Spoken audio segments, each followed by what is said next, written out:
नमस्कार दोस्तों, स्वागत है आप सभी का नीरज गिरी मैथ्स में। दोस्तों आज से मैं शुरू कर रहा हूं मैथ्स चैप्टर 1 की एक स्पेशल 10th क्वेश्चन सीरीज। इस सीरीज में हम चैप्टर के सबसे इंपॉर्टेंट क्वेश्चन के थ्रू पूरा chapter step by step revise करेंगे। मतलब हर क्वेश्चन के साथ कॉन्सेप्ट भी क्लियर होगा और चैप्टर भी स्ट्रॉन्ग बनेगा। अगर आप चाहते हो कि कम समय में रियल नंबर चैप्टर की पूरी तरह प्रिपेयर हो जाए तो इस सीरीज को एंड तक ज़रूर फॉलो करना। तो चलिए दोस्तों क्वेश्चन नंबर 1 से स्टार्ट करते हैं। देखिए क्वेश्चन नंबर 1 में कहा गया है किसी पूर्णांक यम के लिए प्रत्येक सम पूर्णांक निम्नलिखित में से किस रूप का होता है। तो option A m, option B m+1, option C 2m और ऑप्शन डी 2m+1। देखिए इस टाइप का क्वेश्चन जो है बोर्ड एग्जाम में सबसे पहला जो क्वेश्चन मैथमेटिक्स का आएगा वो ऐसे ही आएगा। एक ये बात लिख के ले लेना, यही क्वेश्चन ऐसे ही क्वेश्चन जो है बोर्ड एग्जाम में सबसे पहला क्वेश्चन आपको ऐसा ही मिलेगा जो MCQ के फॉर्मेट में मिलेगा। दोस्तों सबसे पहले हमें यह समझना होगा कि सम संख्या होती क्या है। जो संख्या 2 से पूरी तरह से विभाजित हो जाए उसे सम संख्या कहते हैं। उदाहरण के तौर पे देख लेते हैं 2, 4, 6, 8, 10। इन सबको आप 2 से डिवाइड करोगे तो रिमाइंडर 0 आएगा। अब ऑप्शन को एनालाइज करते हैं यानी डिस्कार्ड मेथड का यूज़ करेंगे। सबसे पहले ऑप्शन ए को देख लेते हैं। अगर हम m = 1 रखते हैं तो संख्या 1 आएगी जो कि ऑड है। अगर m = 2 रखे हैं तो संख्या आएगी 2 जो कि इवन है। मतलब हर बार इवन नहीं देता है, तो इसलिए ये ऑप्शन क्या होगा, गलत होगा। अब ऑप्शन बी को देख लेते हैं m+1। अगर m = 1 रखते हैं तो 2 आएगा आंसर जो कि इवन है। अगर m = 2 रखते हैं तो आंसर 3 आएगा जो कि ऑड है।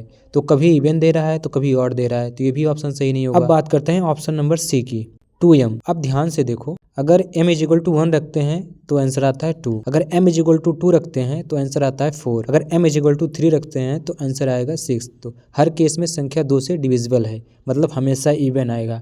तो इसका जो करेक्ट ऑप्शन होगा ऑप्शन सी ही सही होगा। अब ऑप्शन डी की बात कर लेते हैं कि डी क्यों नहीं होगा, जो कि 2m+1 है। यह हमेशा क्या देगा, 2 का मल्टीपल +1 मतलब ऑड नंबर ही देगा। तो इसका मतलब ये भी ऑप्शन क्या है, गलत हो जाएगा। जो सी है वही सही होगा। अब इस क्वेश्चन का आंसर आप लोग कमेंट सेक्शन में जरूर बताइएगा। चलिए अब इसी आइडिया को यूज करके क्वेश्चन नंबर 3 देखते हैं जो एग्जाम में डायरेक्ट पूछा जाता है। क्वेश्चन में कहा गया है संख्या n² - 1 8 से विभाज्य होती है यदि n है ऑप्शन ए पूर्णांक, ऑप्शन बी प्राकृतिक संख्या, ऑप्शन सी विषम संख्या और ऑप्शन डी सम संख्या। दोस्तों यह question number form plus divisibility पर बेस्ड है। यहाँ हमें देखना है कि n² - 1 कब 8 से डिवाइड होगा। सबसे पहले याद रखो विषम संख्या को हम लिख सकते हैं n = 2m+1।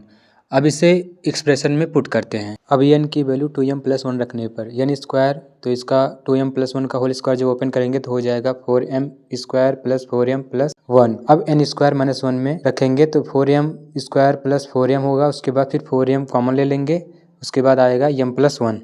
अब कुछ इंपॉर्टेंट पॉइंट को डिस्कस कर लेते हैं। यहाँ पे m और m+1 लगातार दो संख्याएं हैं, इनमें से एक तो जरूर इवन होगा, यानी m और m+1 में 2 का फैक्टर जरूर होगा। तो 4 × 2 = 8 हो जाएगा। तो पूरा एक्सप्रेशन हो जाएगा 8 से जो है डिविजिबल हो जाएगा। अब बाकी सारे ऑप्शन क्यों गलत हैं, क्योंकि जो पहला ऑप्शन है उसमें पूर्णांक दिया है, हर इंटीजर जो है ऑड नहीं होता है। और ऑप्शन बी की बात करें अगर तो प्राकृतिक संख्या है, यहाँ ऑड इवन स्पेसिफाई नहीं है। और ऑप्शन डी की अगर बात करें तो सम संख्या है, पुट करने पर 8 से डिवाइड ही नहीं होगा।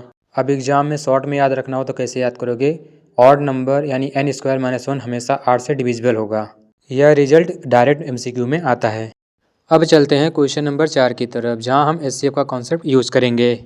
क्वेश्चन में कहा गया यदि 65 और 117 का HCF को 65m - 117 के रूप में व्यक्त किया जाए तो m का मान क्या होगा।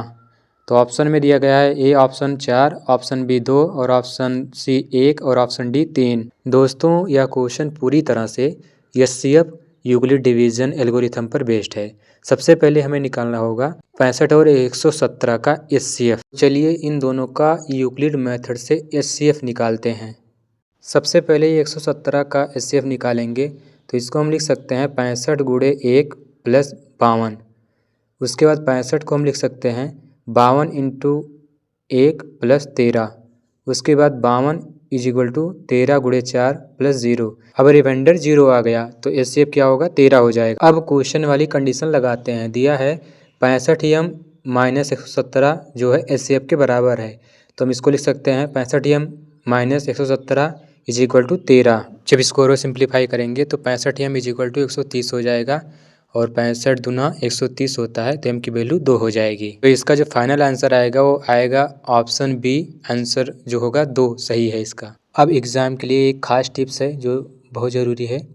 ऐसे क्वेश्चन में पहले जो है एचसीएफ निकालो, फिर एक्सप्रेशन में एचसीएफ की वैल्यू सब्स्टिट्यूट कर दो, उसके बाद जो है इसको सॉल्व करो। बोर्ड एग्ज़ाम में यह पैटर्न बार बार आता है, तो थोड़ा क्लियर से अच्छे से जो है इसको देख लेना। चलिए एक लाइन में इसको समझ लेते हैं। एचसीएफ निकालना है, उसके बाद इक्वेशन बनानी है, उसके बाद m की वैल्यू आपको मिल जाएगी। ये क्वेश्चन आप लोगों के लिए है। आप लोग इस क्वेश्चन का जो है आंसर कमेंट सेक्शन में ज़रूर बताइएगा। दोस्तों आज हमने चैप्टर 1 के सिर्फ 5 क्वेश्चन के थ्रू चैप्टर का बेस क्लियर किया है, लेकिन असली गेम नेक्स्ट वीडियो में शुरू होगा, जहां हम बाकी क्वेश्चन के साथ चैप्टर को फिनिश करेंगे। अगर आप चाहते हो कि एग्जाम में चैप्टर 1 से कोई भी क्वेश्चन टफ ना लगे तो नेक्स्ट पार्ट जरूर देखना। चैनल को सब्सक्राइब करके नोटिफिकेशन ऑन कर लेना।